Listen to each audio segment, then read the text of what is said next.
La diffusion et publication des activités des partis politiques et activités à caractère politique des associations dans les médias est désormais suspendue au Mali. Une consigne de la Haute Autorité de la Communication (HAC) à laquelle la Maison de la Presse du Mali n'a pas répondu favorablement. La Maison de la Presse du Mali indique après concertation des organisations faîtières réunies ce jeudi 11 avril 2024 à son siège, la Maison de la Presse rejette purement et simplement ce communiqué sans fondement juridique de la HAC. Rappelons que la HAC a entérimé mercredi 10 avril la décision des autorités portant suspension des activités des partis politiques et des activités à caractère politique des associations.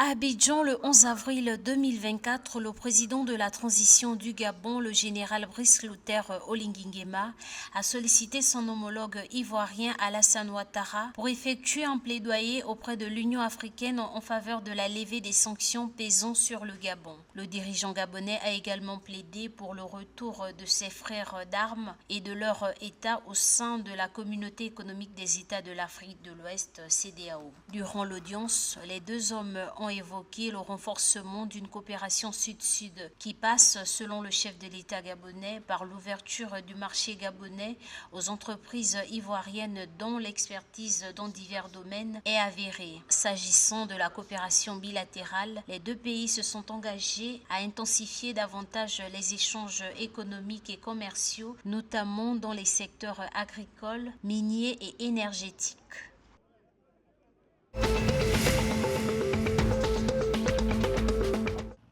Le gouvernement béninois a annoncé en Conseil des ministres le 11 avril 2024 la mise en œuvre d'un projet pilote de prise en charge intégrée des enfants autistes dans les communes de Cotonou et d'Abomey-Calavi pour faciliter les soins appropriés de la maladie. Le projet vise à mettre en œuvre un ensemble d'actions visant à apporter un soutien scolaire, une assistance sanitaire et un accompagnement social personnalisé aux cibles. Les interventions du projet favoriseraient en outre la mise en réseau des professionnels du domaine en vue de garantir un meilleur partage d'expériences et de bonnes pratiques afin de mieux répondre aux besoins spécifiques des enfants autistes, indique le gouvernement béninois.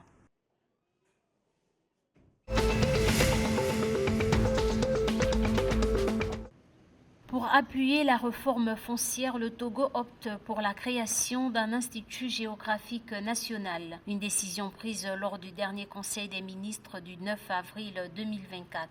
Le ministère chargé de l'urbanisme envisage de se doter d'une structure plus autonome, l'Institut géographique national. Cette initiative intervient dans le contexte de la gestion foncière qui requiert des réponses aux défis tels que le système d'information foncière et la production de documents cartographiques fiables, assurant ainsi la sécurité des droits fonciers des propriétaires. La structure envisagée découlerait de la mutation de l'actuelle Direction générale de l'information géographique et de la cartographie pour aboutir à une entité dotée d'une autonomie de gestion administrative et foncière, ceci pour en améliorer l'efficacité et contribuer au développement socio-économique.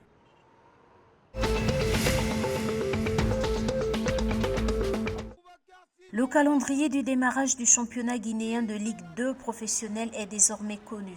Le programme des 3 premières journées de ce calendrier a été publié le mercredi 10 avril 2024 par la Ligue guinéenne de football professionnel. La première rencontre prévue le 20 avril 2024 opposera le Tombou FC au Carfa Moria FC de Cancan au stade de l'Amitié de Kamsar. Le même jour, le Wawa FC se mesurera à l'Aloustar de Fria au stade de Fodé Fissa de Kindia. 14 clubs sont en lice pour la saison 2023-2024.